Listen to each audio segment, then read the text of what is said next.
2025 के Q1 की smartphone brands की रैंकिंग आ गई है। और देखा है तो इस वीडियो में मैं सभी ब्रांड्स के बारे में बात कर रहा हूँ, इवन उन ब्रांड्स के बारे में जो टॉप 10 पोजीशन पर नहीं है। So make sure to watch the video till the end. लेकिन एक बात बता सकता हूँ कि इस बार जितनी भी रैंकिंग है ना स्मार्टफोन ब्रांड्स की, ज्यादातर में एक ड्रॉप देखने को लगा, क्योंकि इस बार जो Q1 2025 में जो स्मार्टफोन्स की सेल्स 5.5% नीचे गिरी है और इसका जो इम्पैक्ट रहता है हर एक कंपनी में पड़ा है। तो सबसे पहले यहाँ पे 10 पोजीशन से शुरू करेंगे और यहाँ पे आपकी आईक्यू आती है। यस, आईक्यू की पोजीशन 10th और उसमें वीवो इंक्लूडेड नहीं है। आईक्यू देखा जाए तो लास्ट ईयर तक काफी अच्छा कर रहा था, लेकिन पिछले साल की कंपैरिजन में 28% का ड्रॉप है। इसका सिंपल रीजन ये कि आईक्यू जो है वो मोस्टली ऑनलाइन पे डिपेंड करता है और ऑनलाइन में मैं आपको बता रहा हूँ कि एक सीरियस ड्रॉप आया है सेल्स के अंदर। इवन सरप्राइजिंगली कुछ फैक्ट्स बता देना चाहूंगा। ऑफलाइन 58% का मार्केट शेयर लेके बैठा है और 42% ऑनलाइन लेके बैठा है, जिस कारण से ऑनलाइन जितनी भी कंपनीज फोकस थी, कुछ कंपनीज को छोड़ के लगभग सभी कंपनीज ने ऑनलाइन में सेल्स को ड्रॉप देखा है। और ये एक सीधी बात है कि आईक्यू को अब सही टाइम है। अगर आईक्यू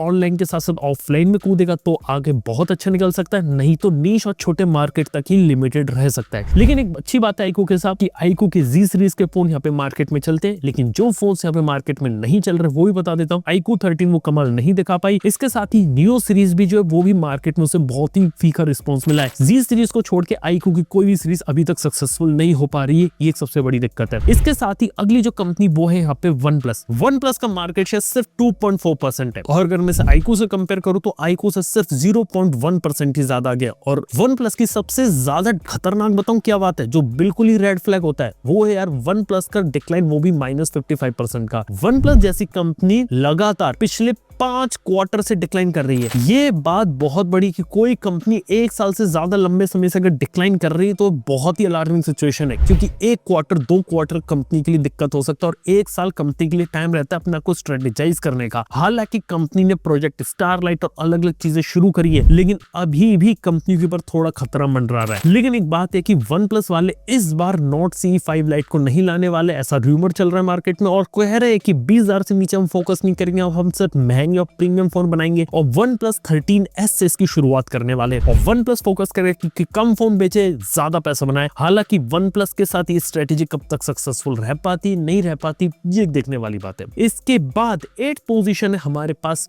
पोको की। पोको के लिए भी सेल्स में डिक्लाइन आया। पोको का मार्केट शेयर अराउंड 4.3% है, लेकिन अगर ईयर ऑन ईयर ग्रोथ देखे तो नेगेटिव में 31% है। इसके one of the main reason है कि पोको ने जो नई एक्स सीरीज निकाली थी वो कमाल नहीं दिखा पाई। सी सीरीज के जो फोन जो रेडमी में आते वही फोन उसने निकाले, उसे भी थोड़ा सा फीका रिस्पॉन्स मिला। ऑनलाइन में शेयर गिरने के कारण, क्योंकि ऑनलाइन से ज्यादा फोन जब ऑफलाइन में बिकने लगते हैं तो ऑनलाइन में सभी कंपनीज को लॉस होता है, जिस कारण से पोको को इसका इंपैक्ट पड़ा। और one of the reason Poco के साथ ये पड़ा कि हाइपर ओएस जो रहता है उसके ऊपर लोग का ट्रस्ट थोड़ा कम है, क्योंकि वहां पे लोग की रिपोर्ट ऐसे कि बग्स वगैरह आते हैं, प्लस बैटरी ड्रेन के इश्यूज पोको में देखने को मिले, जिस कारण से पोको के ऊपर थोड़ा सा जो भरोसा होता है वो हिला है। हालांकि अभी भी पोको के पास मौका है, हाइपर ओएस का नया वर्जन लेकर आ सकते हैं और पोको F7 सीरीज को भी लोग प्लान कर रहे हैं इंडिया के लिए, क्योंकि अगर सही प्राइसिंग में सही प्रोडक्ट अगर इंडिया में लेकर आया जाए तो काफी अच्छा काम यहाँ पे कर सकता है। तो यार ये कहानी होती है पोको की। इसके साथ ही 7th पोजीशन एक ऐसी कंपनी की है जो बहुत ही अच्छा कर रही है इंडिया के ऑनलाइन सेगमेंट में और ऑनलाइन सेगमेंट में one of the highest growth भी दिखाई है और वो है मोटरोला। मोटरोला का ग्रोथ देखे तो 54% का है और अराउंड 7.5% का मार्केट शेयर लेके बैठे, जो बहुत अच्छी चीज है। और एक बात बताऊं, मोटरोला का रेजर निकाल रही है, एच सीरीज निकाल रही है, लेकिन सच मामलों में जी सीरीज उनकी बहुत चल रही है। मोटरोला के साथ बात है कि फोन्स के अंदर प्राइस के हिसाब से प्रोडक्ट स्पेसिफिकेशन सही, जिससे लोग अट्रैक्ट हो रहे हैं। Online heavy advertising, heavy marketing ये उसके लिए चल रही है। नेगेटिव चीजें 2 हो सकती है उसके साथ आने वाले फ्यूचर में, अगर वो हैवी एडवर्टाइजिंग पे खर्च करना किसी दिन कम करेंगे उसकी सेल्स में ड्रॉप आएगा। अगली चीज है कि अभी भी ऑनलाइन बहुत ज्यादा फोकस्ड है और ऑनलाइन मार्केट श्रिंक हो रहा है और उस मार्केट में एक अच्छी ग्रोथ दिखाना एक प्लस पॉइंट है, लेकिन अब ऑफलाइन में आने का टाइम है। और अगली चीज जो मोटरोला के सभी यूजर्स ने मेरे को कंप्लेन करके बोला कि इसकी आफ्टर सेल सर्विस अच्छी नहीं है, इसको आफ्टर सेल सर्विस अच्छा करने की जरूरत है, अपडेट्स टाइम पे लाने की जरूरत है, बग्स को सॉल्व करने की जरूरत है। अगर एग्जिस्टिंग यूजर्स की अगर सॉल्व नहीं करेगा मोटरोला तो अपने जो लॉयल फैन बेस है, जो लॉयल यूजर्स अभी जो फोन यूज करे वो शायद इसको छोड़ के किसी दूसरे फोन पे अपग्रेड कर सकते हैं। हालांकि कि मोटोरोला एक अच्छा ऑप्शन मिल रहा था उन्हें, इसलिए वो उस पे गए। तो देखने वाली बात है कि लॉन्ग टर्म में मोटोरोला कैसा सस्टेन करती है। इसके बाद 6th पोजीशन ऐसी है जिसके ड्रॉप के बारे में बहुत ही सरप्राइजिंग लगता है, और वो है आपका Xiaomi यानी कि इसमें आपका Redmi भी आता है। इसका मार्केट शेयर 7.8% है और -42% का ड्रॉप देखने वाला। सीधी बात है कि Xiaomi ने Redmi Note 14 सीरीज निकाली जो नहीं बिकी उनकी, तो Redmi के अंदर भी और फोन निकाले जो नहीं बिके। और सरप्राइजिंगली आपको बता देना चाहूंगा जो Redmi का सबसे सक्सेसफुल फोन है वो पता है कौन सा है? Redmi 14C। एक बात बता देना चाहता हूँ, Redmi कंपनी अपने आप को आज भी उसका ब्रांड परसेप्शन चेंज नहीं कर पाई।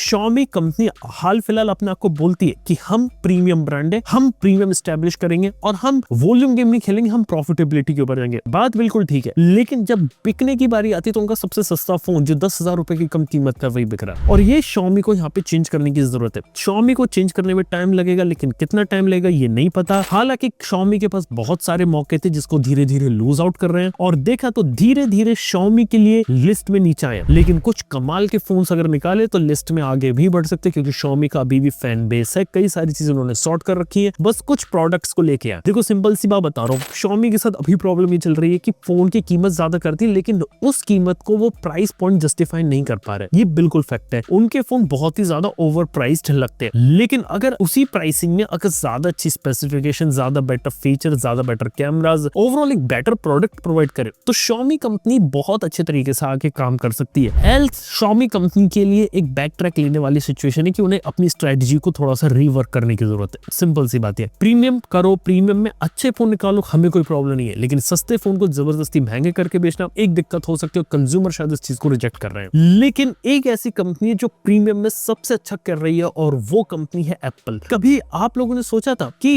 एप्पल जैसी कंपनी 5th पोजीशन पर आ जाएगी और खुद Xiaomi जैसी कंपनी यहाँ पे 6th पोजीशन पर आएगी? कभी ऐसा सोचा नहीं था, लेकिन हाँ आज के समय में यही कहानी है। एप्पल जैसी कंपनी का ग्रोथ रेट अच्छा है 23% का, मार्केट शेयर भी Xiaomi से ज्यादा 9.5% का, और इसका जो मेन क्रेडिट जाता है वो सिर्फ एक फोन को जाता है, उसका नाम है iPhone 16। आईफोन्स एप्पल के बहुत ज्यादा बिक रहे हैं। हालांकि मैं एप्पल को कभी भी इनोवेटिव नहीं कह सकता। स्टीव जॉब्स वाले एरा में एप्पल इनोवेटिव थी, टिम कुक के एरा में एप्पल इनोवेटिव नहीं रही, लेकिन टिम कुक के एरा में आईफोन पहले से ज्यादा सक्सेसफुल है। Apple as a more successful brand है और बहुत ही ज्यादा पैसा बना रहा है। देखने वाली बात है कि कब तक ये रहते हैं, और टॉप 5 में अगर एप्पल है तो आप समझ के रखिए कि एप्पल धीरे धीरे इंडिया में जिस तेजी से ग्रो कर रहा है कि बहुत बड़ी बड़ी कंपनी को आगे चल के टक्कर में देने वाला है, क्योंकि एप्पल ने एक ऐसी चीज को क्रैक कर लिया कि इंडिया में लोग चाहते हैं एस्पिरेशनल। बिल्कुल एक हार्श ट्रुथ आपको बता देना चाहूंगा जो आईफोन के मोस्ट ऑफ द बायर्स में देखने को मिलता है। सभी में नहीं, लेकिन काफी बड़ा चंक ऐसा है जिसकी जेब में तो पैसा नहीं है, लेकिन अपने आप को सिर्फ अमीर दिखाने के लिए एक महंगा फोन ले लिया जाता है। अब EMI scheme, finance scheme, credit card, बहुत सारे रीजन है, लेकिन लोग अपने आप को कर्जे में डाल के आईफोन ले रहे हैं। ये बहुत बड़ा सिग्नल है जैसे एप्पल ने पहचाना, एप्पल इस चीज का फायदा उठा रहा है। और जब तक लोग की मेंटेलिटी चेंज नहीं होगी कि शो ऑफ के लिए जो चीज हम ले रहे हैं वो सिर्फ एक नॉर्मल चीज है, उसमें हमारा कोई तब बेनिफिट नहीं हो रहा, हमारा काम एक सस्ती चीज में भी चल सकता, हम पैसे बचा सकते हैं, जब तक ये माइंडसेट शिफ्ट नहीं होता तब तक एप्पल आगे बढ़ता रहेगा। इसके बाद जो 4th पोजीशन है हमारे पास, वो एक ऐसी कंपनी की है जो मार्केट में सबसे ज्यादा फोन लॉन्च करते हैं और उसकी चीज सबसे ज्यादा चल रही है, वो है Realme का मार्केट शेयर 10.6% है, अराउंड 2.2% का ग्रोथ रेट दिखा दिया। सिंपल सी बात है, Realme जहां पहले सिर्फ ऑनलाइन फोकस करता था वो ऑफलाइन में भी है, ऑफलाइन ऑनलाइन दोनों जगह पोजीशन बना रखी है। इस वजह से Realme आगे बढ़ रही है। दूसरी बात, Realme को कितना भी क्रिटिसाइज कर ले हम फोन्स बेचने के लिए कि Realme जो है वो यहाँ पे बहुत सारे फोन निकालता है, कौन इसके फोन लेगा। हालांकि इंटरनल उससे भी दिक्कतें आती होंगी, लेकिन ज्यादा फोन निकाल के, ज्यादा प्रोडक्ट्स निकाल के वो मार्केट में अगर 4th पोजीशन पे टिके हुए Xiaomi, Poco जैसों को पीछे कर रखा है, तो समझ जाए कि Realme की स्ट्रेटेजी सही काम कर रही है। देखो इन द एंड बात ये कि आप कितने ज्यादा फोन बेच रहे हो, और Realme ज्यादा नंबर ऑफ फोन्स बेच रहा है, बिल्कुल फैक्ट है। लेकिन Realme किस सेगमेंट में फोन बेच रहा है? 15,000 10,000 के सेगमेंट में Realme की C सीरीज आज भी चल रही है। नंबर सीरीज को रिस्पॉन्स मिलता है अपने सेगमेंट में, और GT सीरीज को मैं बता चुका हूँ, GT सीरीज नहीं बिकती। GT सीरीज तभी बिकती है जब वो रेट गिर के आती है। हाल ही में GT 6 सीरीज से कुछ फोन 30,000 रुपए के नीचे आए थे तो वो बिकना शुरू हो गए थे। तो हाँ, यहाँ 25-30 तक की मार्केट है, Realme का 30 के ऊपर टोटली यहाँ पर खत्म हो जाती है Realme, लेकिन फिर भी ज्यादा फोन निकाल के टिकी हुई है मार्केट में। और 3rd पोजीशन पे एक ऐसी कंपनी जो टोटली ऑफलाइन पे फोकस करते हैं, और ऑफलाइन पे फोकस कर करके उसने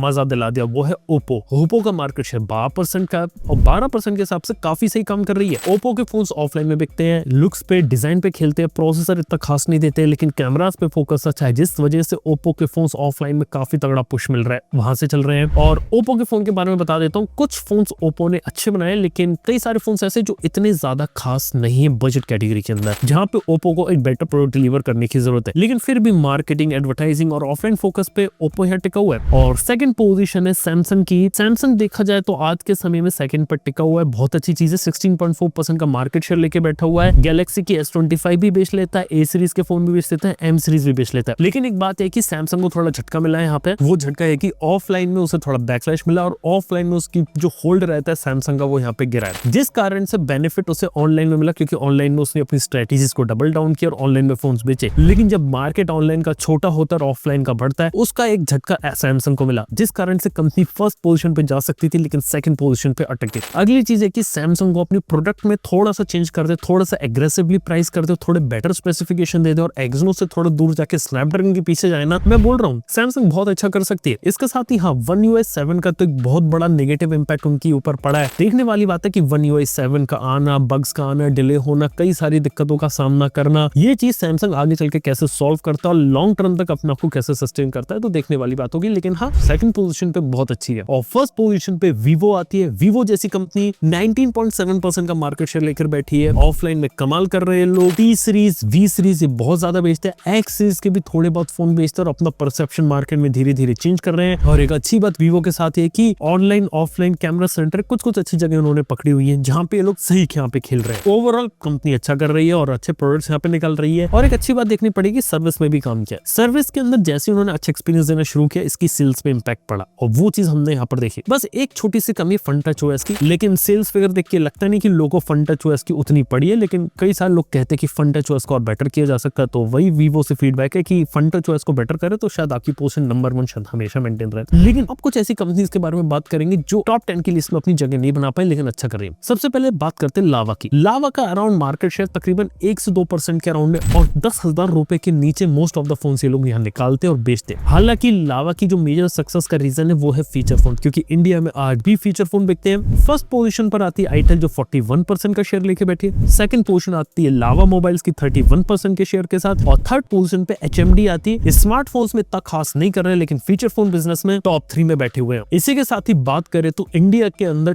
टॉप 3 जो फास्टेस्ट ग्रोइंग स्मार्टफोन ब्रांड्स है ना, उसके अंदर थर्ड पोजीशन पे तो मोटोरोला है लेकिन सेकंड पोजीशन पे गूगल पिक्सल है। गूगल पिक्सल का भले ही मार्केट शेयर 1% के अराउंड है और तकरीबन 5% तक ये लोग प्रीमियम में आते हैं, लेकिन लिटरली गूगल पिक्सल ने ग्रोथ दिखाई और 9 सीरीज बिकी है और 9A को भी लोग काफी ज्यादा पुश कर और 10 सीरीज में जब टेंसर बदल कर आएगा तो एक और एडवांटेज मिल सकता है। लेकिन गूगल पिक्सल 10 सीरीज को भी बहुत ज्यादा फोकस करके काम करने वाला है। इसके साथ ही नथिंग जैसी कंपनी इंडिया का one of the fastest growing brand है। नथिंग के बारे में बात करें तो उसका मार्केट शेयर तकरीबन 2 से 3% हो सकता है। जो इनका बेस्ट सेलिंग फोन है वो है CMF फोन 1, अब CMF फोन 2 Pro भी बिकेगा और फोन 2A की सेल्स और फोन 3A भी इनका यहाँ पर बिका है। इसके साथ ही नथिंग के बाद ट्रांस एंड होल्डिंग का नंबर आता है जो तकरीबन 4-5% के अराउंड मार्केट शेयर लेके बैठे। इसके अंदर आईटेल के कुछ स्मार्टफोन्स आते हैं, फिर इन्फिनिक्स के कुछ स्मार्टफोन्स आते हैं, फिर कुछ टेक्नो के स्मार्टफोन्स आते हैं। हालांकि बात की जाए तो अब इन ब्रांड्स को टियर 3 ब्रांड्स की कैटेगरी में डाला जा रहा है। लोग अब इन ब्रांड्स को इतना ज्यादा पसंद नहीं करते हैं और इनको थोड़ा सा अवॉइड कर रहे हैं। हालांकि इन्फिनिक्स देखा जाए तो धीरे धीरे सॉफ्टवेयर में चेंजेस लेकर आ रहा है, बेटर प्रोडक्ट्स ला रहा है, लेकिन अभी भी कुछ कमियां, जैसे कि